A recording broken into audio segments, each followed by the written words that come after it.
को मैं आप सभी का छोटा भाई साहिल और आज फिर से आप सभी के लिए एक बहुत ही महत्वपूर्ण जानकारी लेके आ चुका हूँ। उम्मीद करता हूँ कि बहुत जल्दी आप सब 10,000 सब्सक्राइबर पूरे करा दोगे। बस बहुत थोड़े से रह गए। तो चलो वीडियो शुरू करते हैं। जैसा कि आप सभी ने थंबनेल पे पढ़ ही लिया होगा कि आज का टॉपिक क्या है। बहुत ही अच्छी जानकारी है, जितना मुझे है उतना मैं आप सभी को ज़रूर दूंगा। तो आज का जो टॉपिक है वो ये है कि हमारे बड़े बूढ़ों की शक्ति में और हमारी शक्ति में क्या अंतर है। मैं बताऊंगा, अंतर ज़मीन आसमान का। जी हाँ, आजकल क्या हो रहा है ना कि जो मेरी उम्र के भगत हैं, मतलब बच्चे मेरी उम्र के, और जो अब बन रहे हैं या जो अब बने पड़े हैं, इन सब ने पूजा करने का तरीका, देवों से काम लेने का तरीका एकदम बदल के रख दिया। हालांकि मैं भी ऐसे ही करने करने लग गया था। क्या है कि अगर हम अपने बड़े बूढ़ों की चीज़ों को देखें, वो देव को देव नहीं मानते थे। वो समझते थे कि देव शक्ति तो नौकर है उनकी। और ऐसी अगर किसी, मान लो रात बिरात अगर किसी बच्चे के कान में दर्द हो गया तो बिना माँ बहन करे वो किसी भी शक्ति से कार्य नहीं लेते थे। मैं अपने घर की बता रहा हूँ भाई, मेरे घर में ऐसे बड़े बूढ़े रहे हैं जो भगत थे और देव शक्तियों से ऐसे कार्य लेते थे। और मेरे कई सारे भाई ऐसे होंगे जो मुझे देख रहे हैं, उनके भी घर में बड़े बूढ़े ऐसे ज़रूर होंगे। तो ऐसा वो कैसे कर लेते थे कि देवी देवताओं को गालियां दे देते और उनसे कार्य भी लेते थे और उनके कार्य होते थे। सबसे बड़ी बात कि वो अगर किसी की माँ बहन कर रहे हैं तो वो काम भी कर रहा है। ऐसा कैसे, ये पॉसिबल कैसे? आज अगर हम करें, गालियां दें, तो क्या काम हो जाएगा?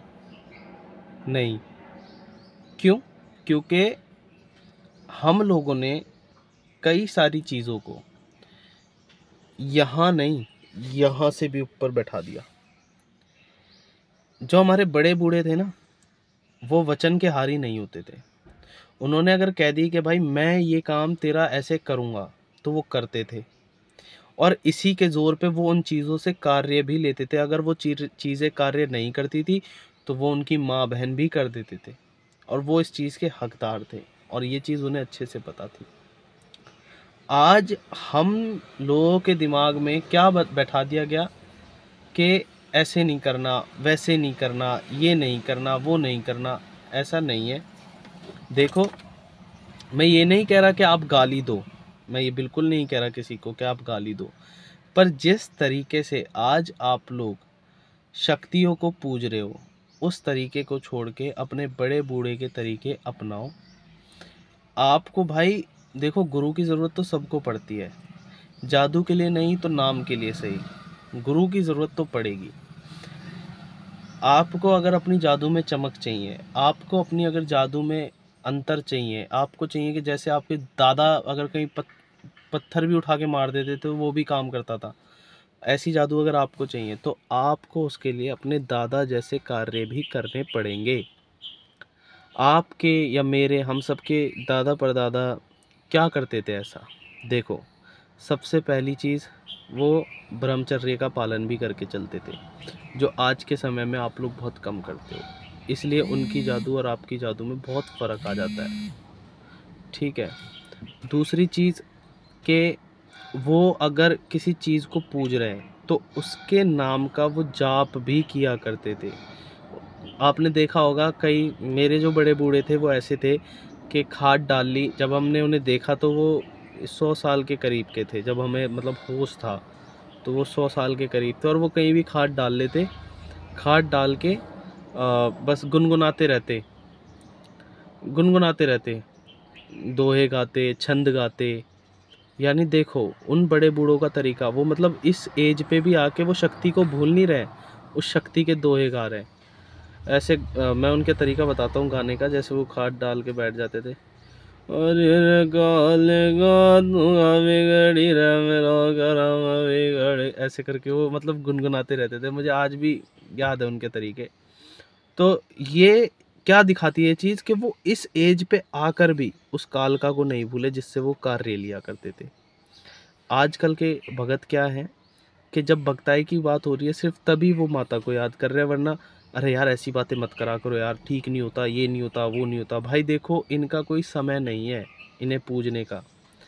हमारे दादा परदादा उस समय पे साबुन भी नहीं होते थे, ना इतनी सुविधा थी कि लैट्रिन करके आओ तो हाथ धो लो, ये कर लो, वो कर लो, फिर पूजा करेंगे। वो इतने नखड़े नहीं करते थे। उनका जब समय बंद गया, मैं ये नहीं कह रहा कि भाई तुम लैट्रिन करके हाथ ही मत धोना, तुम भी ऐसी पूजा करना। देखो उस समय सुविधा नहीं थी, पर आज सुविधा है। पर मैं इसमें क्या कहना चाह रहा हूँ वो समझना, कि उनका जो समय तय था पूजा करने का, उस समय को उन्होंने कभी नहीं छोड़ा। अगर उन्होंने कह दी कि भाई सूर्य अस्त होने के बाद ही मैं पूजा करूँगा, तो वो पूजा करते थे।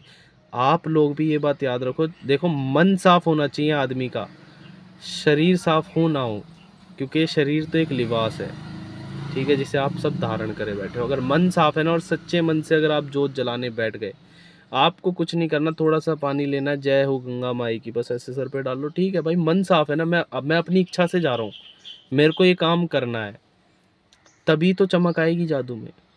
उन वो व्यक्ति जो 100 साल का भी हो के कालका के गाने गुनगुना रहा है बैठकर, खाट डालकर, जिसे ढंग से दिखाई भी नहीं दे रहा, दांत भी नहीं बचे मुंह में, वो फिर भी गुनगुना रहा है।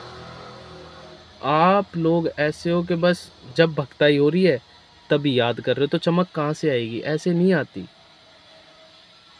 ठीक है। हमारे दादा परदादाओं का नाम जो आपके और मेरे सबके एक ही हैं, इनका नाम क्यों था जादूगरी में ज़्यादा? वो इसलिए था क्योंकि ये दिल से पूजते थे। कोई माँ मान के पूछता था, अगर कोई गाली भी देता था ना, तो ये सोच के देता था मैं अपनी माँ को दे रहा हूँ, अब जिस पे जो उखड़े उखाड़ लो, मेरी माँ मैं उसका बेटा, हम जो मर्जी करें। ऐसे थे वो। आजकल हम लोग क्या है, हम लोग मतलब एक हक से नहीं बोलते, हम सोचते हैं ये शक्ति है और इसके दबाव में बोल रहे हैं। नहीं, किसी भी चीज़ को अगर पूज रहे हो तो ये समझ लो कि वो तुम्हारी और तुम उसके, और तुम्हारे बीच में कोई भी नहीं। तुम उसको क्या कहते हो, वो तुम्हें क्या कहती है। अगर ऐसा प्यार रखोगे तभी जादू में चमक आएगी। मैं इसका मतलब ये नहीं कि आप हमेशा गालियाँ देते ही रहो। इसका मतलब ये है कि आप समय से, आपको मतलब पूजा करते वक्त ये फील ना हो कि मैं पूजा करूँगा यार, ये है वो है फलाना ढिमकाना, ऐसा ना हो। मज़ा आए, अच्छा लगे कि हाँ भाई आज मैं अपनी माँ से मिलने जा रहा हूँ, अब ये मेरा समय है, मैं अपनी माँ के संग समय बिताता हूँ इतने समय पे, तब जादू में चमक आएगी। उनकी जादू में इसलिए चमकती, और इसलिए वो उनकी जादुएं काम करती थी। तो लगता है मुझे कि आप सभी समझ गए होंगे मैं क्या समझाना चाहता था। बाकी अगर किसी को समझ ना आया हो तो क्षमा करना।